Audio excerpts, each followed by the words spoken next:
All right, welcome back to another episode of Foreign Insight Podcast. I'm your host, Mike Obi.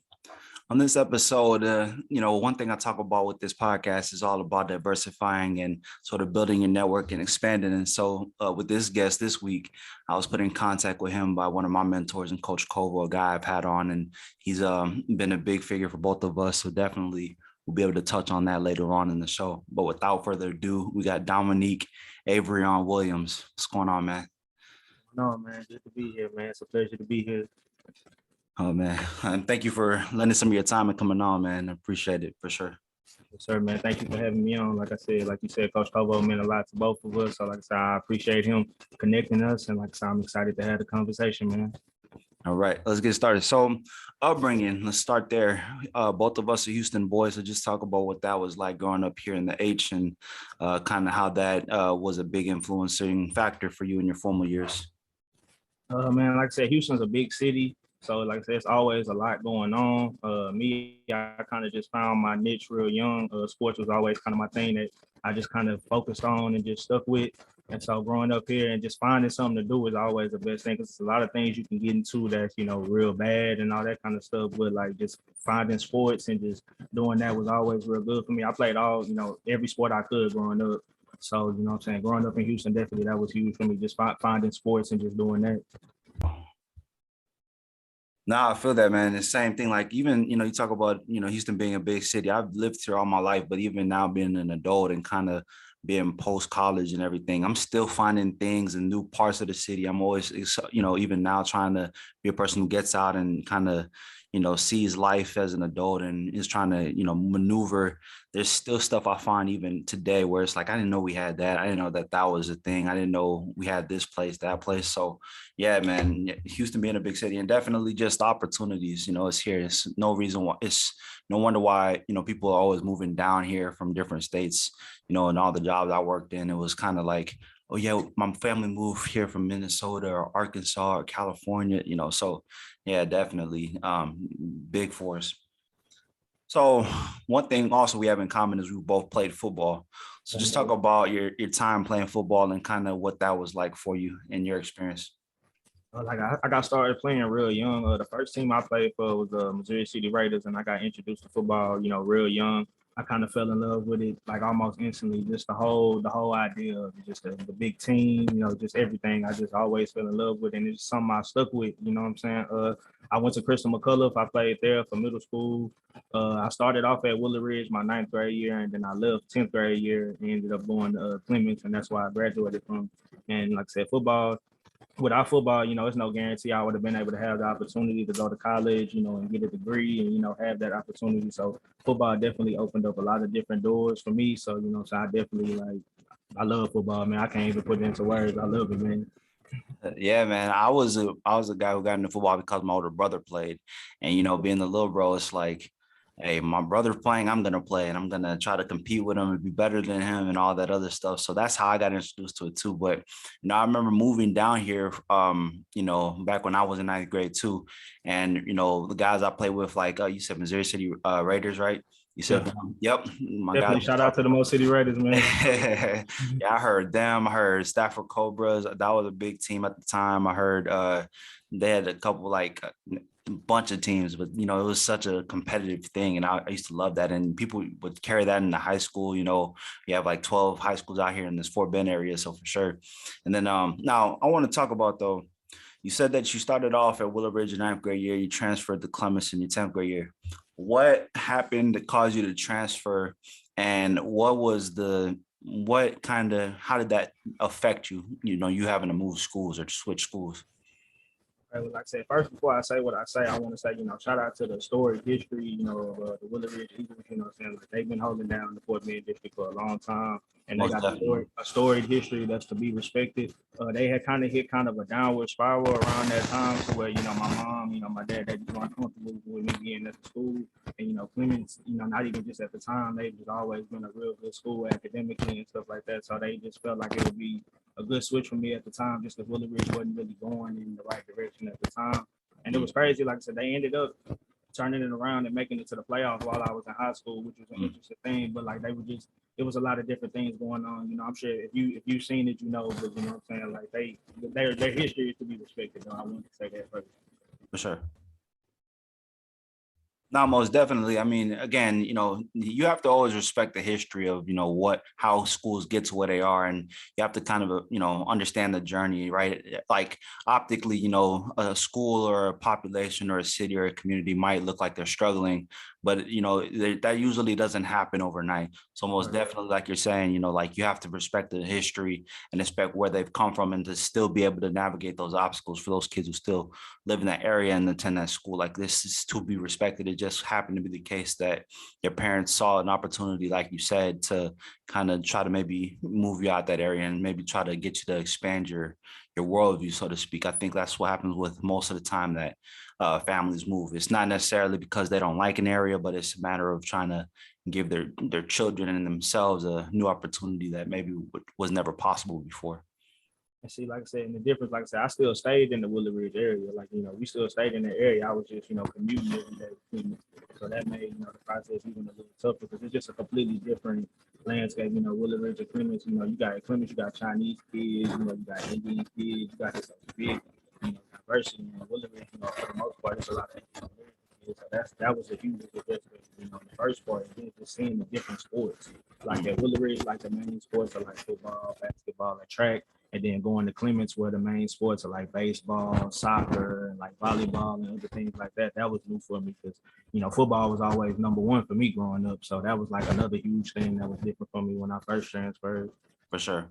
So you get to Clements and you play under Coach Koval, but just talk about your experience, as far as football and playing at Clements. What position did you play, obviously?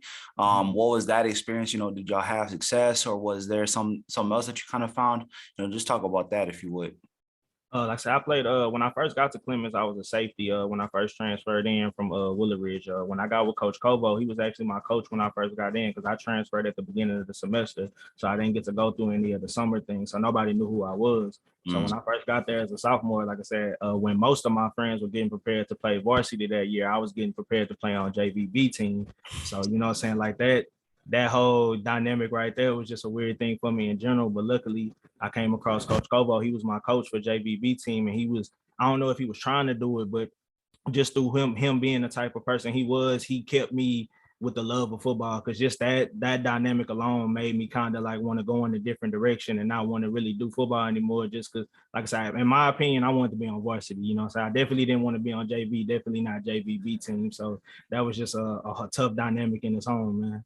Yeah, I feel that. So let's go ahead and let's get to the Coach Koval aspect, man, because like you're talking about him. I mean, he was probably one of the main reasons I was able to play all through high school was the fact of me and his relationship. Because, I interviewed him last year, and one of the things he talked about or he remembered was like when I was a freshman and we had team dinner, right? That was the first time I'd ever met him and his guy, Coach Ruthar, who I'm also close with. And it was just the fact that they just were like genuine dudes. Like I was waiting on my parents and I was just chopping it up with them. And I was like, oh, these guys really like care, like outside of just, coaching you on the football field. Like they actually care about you as a person, right? And the story on Coach Koval, this is how I knew he was different, right? I was a sophomore, when we're young men and stuff like that, you have like homecoming and proposing to girls and stuff of that nature. Yeah. And I remember he was there, like he saw like the first girl I wanted to take to homecoming. And so he like pulled me into the office after practice one day. He's like, okay, you're going to ask this girl out. And what are you going to do? Okay, are you going to do this? Are you going to do that? Okay, bottom line, if you come to practice tomorrow and you didn't ask her, if you chicken out, we're going to have a problem. And I was like, okay, I got you, coach. But it's stuff like that where, off the field, he actually cared about you having success and like you kind of, being like a well-rounded individual human being. And like he understood you as a human being. It wasn't just about, oh, you play football for me, go do this assignment. Like he actually took the time to like care about other stuff about you. And like even now, like checking in on us, is one of those things where, you don't always get those type of relationships with a coach and with a player. So definitely. No, so hold on, man. Like I said, Coach Koval actually, man, like I said, just that whole dynamic, man. If I had any other coach in that situation, there's no telling how that would have went. because like Coach Kovo just kind of just kept it fun for me, man. You know what I'm saying? He showed up every day with a smile on his face. He kept it fun. He allowed us to just have fun out there, and he made a good situation out of what, in my opinion, was a bad situation. And I was able to take the energy that he brought that year and carry that over, and then end up having some success later on in my high school years. You know what I'm saying? Based off that relationship I built with Coach Kovo. So definitely shout out to Coach Kovo like 100 times over. Yeah, most definitely. So after playing at Clemens, you get to play after college. You get to play after high school. You get to play in college. So talk about where you played, how you got to the decision of committing, and what that was like playing college football. Well, like I said, the grind out here, you know, it's a lot of good athletes out here in high school. And like I said, I know you see the numbers. It's only a small percentage of us that get to play. So, you know, I knew that I just wanted one school to call me. You know what I'm saying? I just needed one opportunity, and that's what happened. Like I didn't have a bunch of people beating down my door. I had Midwestern State, you know, call me and say that they wanted me to come play. And, you know, I went down there and visited, and I never looked back, man. Like I said, shout out to Midwestern State. I was able to go down there, man. We won 3 championships under Coach Maskell. Shout out to Coach Maskell. You know, I ended up playing corner and punt returner out there. You know, like I said, I enjoyed a lot of success, man. You know, like I said, in college, just able to win 3 championships, able to be a part of so many, you know, different things. You know, coming from Clemens, we wasn't winning no district championships. Like I said, we wasn't finna, you know, be beating them guys. So just to be able to go there and have that success playing the playoffs, man, that was huge. Like those memories I got in college, man, I couldn't. Like I said, that's memories that you never get back, man. Really, to be honest with you, man. Then to be able to have those success with those guys, man. Shout out to all my teammates at Midwestern State, man. Like I said, that was huge for me, man. So I love hearing some of the stories and some of the behind the scenes stuff. So first of all, if you had a favorite college football moment, and then, you know, like a saddest or toughest college football moment, what would those be? I would say, like I said, they actually happened in the same game. It's funny you asked me that because, like I said, we were playing against a team. I think it was my red shirt sophomore year in college, and we were playing against a team we were clearly better than. Like we ended up beating them like 63-20, but I gave up like a 50-yard touchdown in that game in the first quarter. And against a team you're not supposed to be losing to, like that's all bad. You know what I'm saying? So when that happened, I was kind of down. It was at home. But the next possession, I was able to run back my first punt in college. So like my bad moment and my good moment were kind of synced in together, man. So that was kind of cool. Yeah, man, you gotta have a short-term memory. Next play. Yeah, like I said, playing corner and punt returner, like, you know, you can't afford to be thinking about that, man. You definitely got to be thinking about the next play. Absolutely. So just go a little bit further into the college football experience, you know, at least from your vantage point. You played at Midwestern, how is it different from playing in high school? I mean, obviously you hear like, oh, it's harder, the athletes are better. You know, you're not in school, but or at least not like 7 hours a day, you know, it's kind of a few hours and you have practice most of it. But just from your experience, you know, just to give people a little bit of insight and background, what was kind of the biggest thing you had to adapt to when you got there? I had to adjust to it being as close to a job as it can be, man. Like, you know, like you do have school and all that, but like I said, you are there to be a student athlete. So in your time that you're not, you know, doing your books or doing stuff like that, like you got to be focusing yourself towards being an athlete.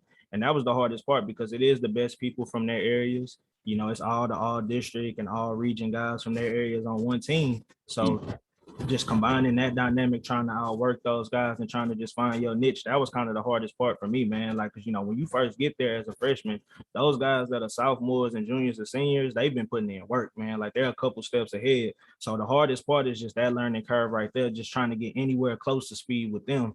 And then the hardest part after that is just embrace it, just staying with the grind. Like football has a 99% injury rate. And so just getting out the season healthy is an accomplishment in its own.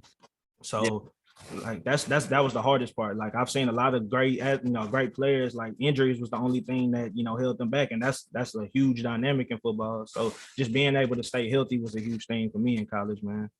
Yeah, no, for sure. I mean, I was very, very lucky that I didn't have anything major. I didn't have to deal with breaking or tearing anything or having any type of lingering long-term injuries for sure. But, you know, one thing that is, you know, a common thing, especially even today with football, is the topic of concussions, man. And I know we talked off camera a little bit about it and how, you know, it's something that's big in your opinion. So let's talk about kind of what you saw with concussions and kind of why it's a big deal to you.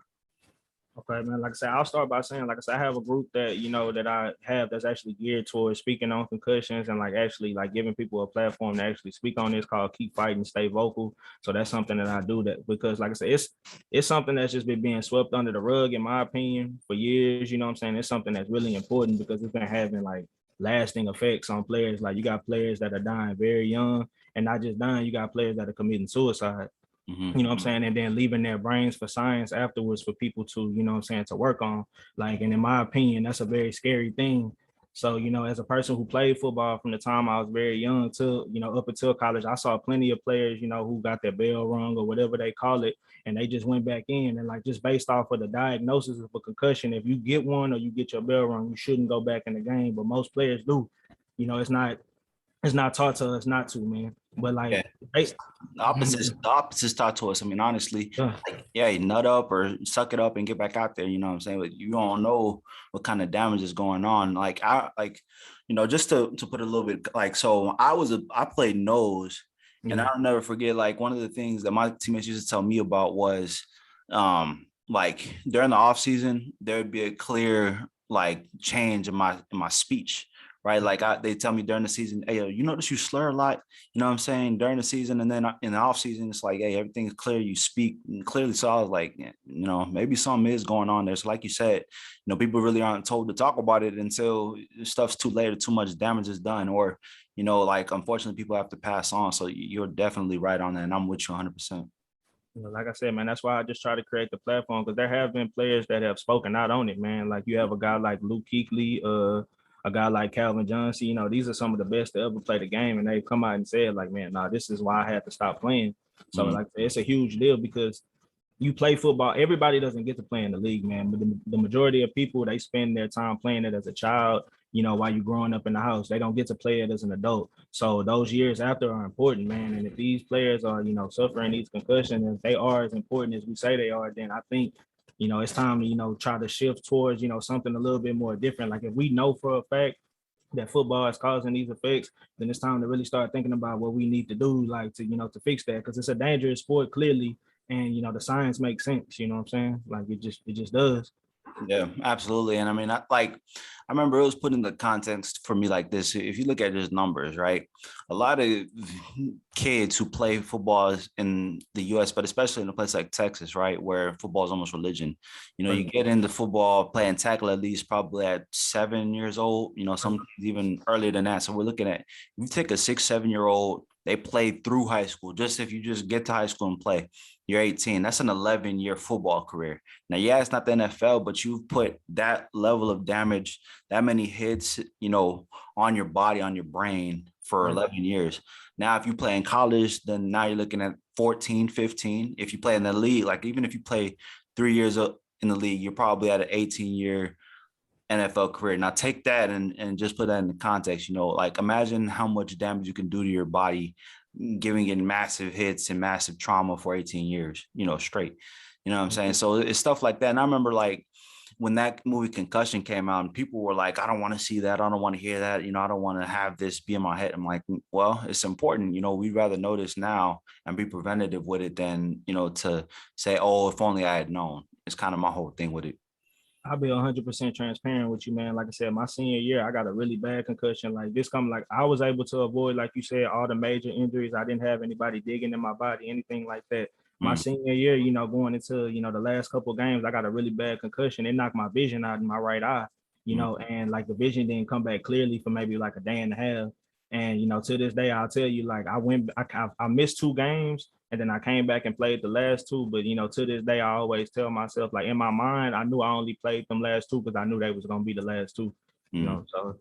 But under any other circumstances, I wouldn't have went out there, because to that day, since that day, man, like I get migraines. I get, all the stuff that you see with these players, man, that stuff, like, it's just a matter of people going to speak on it, man. We all deal with it. It's just a matter of who speak on it.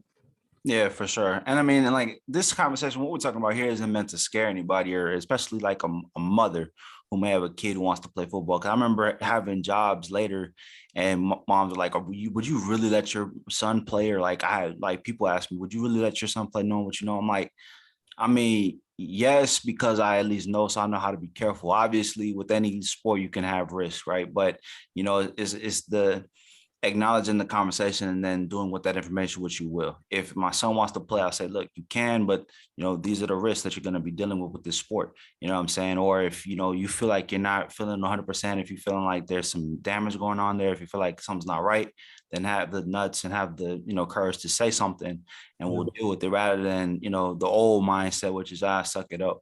You know what I'm saying? Nah, because I'm not gonna put my child or anybody, or nobody should be put in danger.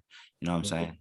And see, me, I have a daughter, so I didn't have to deal with that, wondering if I was going to do that, because, just because I played my whole life, it'd be natural for people to assume that I would let my son play, but I personally wouldn't, based off, what I know and based off my experience that I go through on a daily basis, I personally wouldn't put my son in it. And, and I've expressed that to my mother, and all of that. So, so that's just why I stand on it. I understand because of what you can build from it, the team camaraderie, I understand all of that, but just based off of the physical aspect and life after football, I personally wouldn't put my son through that. No, I understand that fully. Like, it's one of those things, like it's all kind of decision, and what that parent, like, you have to give the parent the autonomy to make that decision first. Some parents, they may say, and there's some risk, but it's worth it if my child wants to. There are others like yourself who say, no, it's not worth the possible trauma that could be introduced. So for sure, that's definitely a respectable standpoint, because you've seen it and you experienced it firsthand. Right.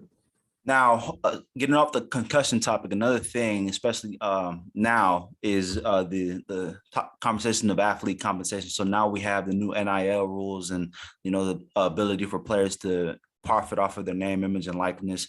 Athlete compensation was something I've always been big on talking about ever since I started the platform. For you who played in college and now you're seeing this be a thing, what is your opinion on it? Do you like it? Do you not like it? Or what do you think is the next step now? Honestly, my simplest opinion on it is that, like I said, they've been making a lot of money off these players for a lot of years. So whatever these players can get, it got to start somewhere. Everybody not gonna be able to get compensated the way they want to just right off the bat. But I feel like we're going in the right direction if we're paying the players, if people can profit off of it. Mm. So yeah, for sure. Go ahead. My bad. I didn't mean to interrupt. Oh no, like I said, that was my standpoint on it. Like I said, I feel like if you can profit off of the players, then the players should be able to profit off of themselves too. That's how it's been, because it'll be different if it's just like a small profit. Like some of these football schools is keeping these universities open. So you know what I'm saying, like, for real. So you know what I'm saying. Absolutely. So it's only fair to me. And then like just athletes in general though. Yeah, for sure. Because like my whole thing, like, we used to have these conversations. I still have these conversations with people, and the main like point of contention is, well, it's risky paying players. What if they're irresponsible with it? You know what I'm saying? Or what do they deserve? They don't deserve to be compensated. You get a free education. I'm like, okay. So, well, for one, okay, addressing the education standpoint so people can understand my thought process is the education and being able to play. That used to be equal compensation. As more money was being introduced, is first off not an amateur sport anymore. It's a business, just like the NFL, just like the NBA. The difference is that your workforce isn't being compensated. That to me is not a business anymore. That's something else. But we'll leave it there, right? And then on top of that, on top of that, it's like, do you not understand the level of work and the level of risk, level of impact? Because if a player gets hurt, your scholarship is revoked, right? I don't understand that, where a player can't compensate off their own name, image, and likeness, and especially because it's not like you're taking money out of the university's hands. Really, you're basically saying, because of what I'm able to bring, this is what a company wants to pay me. I don't think there should be an issue with it. So that's why I'm for the initial system that they've introduced. Obviously, like with anything, there's going to be downsides to it. There's going to be some knucklehead who's going to be irresponsible, but we can deal with that and adapt and evolve with that as that comes. But to say we can't do anything, no, I don't agree with that sentiment at all. I feel like it's just too, it's too much in between, like if I can't make a profit off of my likeness and talent, then why can you? Because it starts off as a child's game to begin with. When you're introduced to these sports, you're a child. They don't start making money off of you until you become an adult. You know what I'm saying? So if we're not gonna keep it the same, even education, even the fact that you're paying for our education to that point had been free. So if this is what I have to sacrifice for this education, then maybe we need to find a way to work out some different deals, because y'all are coming off big on the other end.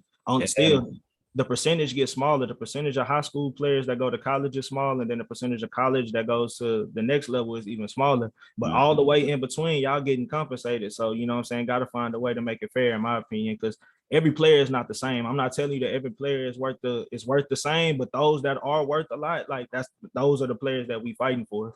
Mm-hmm. And they fight for all of us. Yeah, for sure. And it's kind of like interesting seeing it unfold, especially like with like basketball. You juxtapose it with where they're kind of having to deal with their own, not necessarily NIL, but it's just a matter of now people are starting to wake up and say, I'm not going to college. I'm going to do something else. Like I'm going to go to the G League, or I'm going to go overseas and get my money now. And they're thinking that that's actually a more worthwhile experience, because now you're forced to learn how to be a pro. So if we don't have that, kind of with college football, you kind of have to play because you have to be in school for a certain number of years. But what I've observed is, okay, let's use that to an advantage. If I was NCAA, and I would just make everything based off of incentives, right? Where now, okay, we're going to make this a competitive atmosphere. We're going to have competitive advantages be implemented. So that's stuff like if you're college, like let's say you go to a blue chip like a Alabama versus a Georgia, and you're able to have more boosters give up more money, right? Or, invest more in the kids. Well, then now that gives you a competitive advantage. And then you take a kid who maybe is a 5-star athlete. You see in this with Jackson State. They decide, I don't want to go to the blue chip. I want to go to a place like Jackson State where I'll really be able to shine and build a name up. That's where a kid can build a brand up. So now that implements more competitive balance across the board. So to me, I feel like that's a good thing. Right now you have more good teams. You're not having to worry about people talk about, it's only like one conference dominating the sport. It kind of spreads out the talent and it creates more parity, which is something a lot of people complain about. So to me, it's all around a good thing. It's just it has a couple of hiccups, which are going to be flattened out over time. Like I said, I mean, they had to find a way to, to even it out though. Because like I said, you got a school like Alabama. Like I can't even imagine what them players at Alabama is bringing into that school, man. Like Georgia, like all those top schools like that, man. Like, like I said, they keeping them universities open. Like, so it's just like, I think it's fair, man. Like I said, I don't want to not mention basketball and, the other sports, but, just specifically football, because there's so many different players. Like, I think it's only fair that they be compensated, man. For sure. But we'll leave the conversation there, and let's get to this next thing, which is after football, music. And you began your project Avrion on Spotify. So just talk about what got you into finally launching the project, and what has music kind of been and meant to you, and why it was time at this moment to start it up. Well, when I first got done, man, like I said, like I played from the time I was 7 to the time, I graduated from college. So when I first got done, it really hit me hard, man, that you're not playing football no more. You're gonna have to figure it out. So when I first got done, I wanted to kind of get out and kind of do spoken words and things. And like I said, my cousin Carmen, she went to MSU with me. She introduced me into my first spoken word event, to where I can get up in front of people and just even see if I can do it. And so I was able to do, pretty well, and just kind of try to grow from there.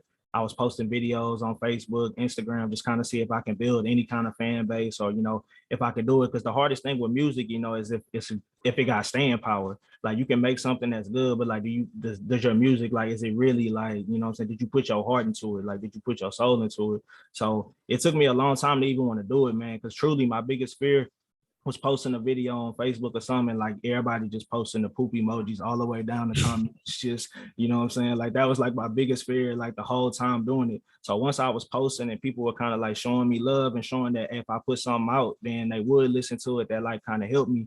And then when I got back, because when I was in college, I was, I had a couple good dudes that I worked with. My homeboy Kalechi, shout out to Kalechi. His artist name is Ugo Black, and my homeboy Moo. They let me, just work in the studio and work on the craft. So that was real important.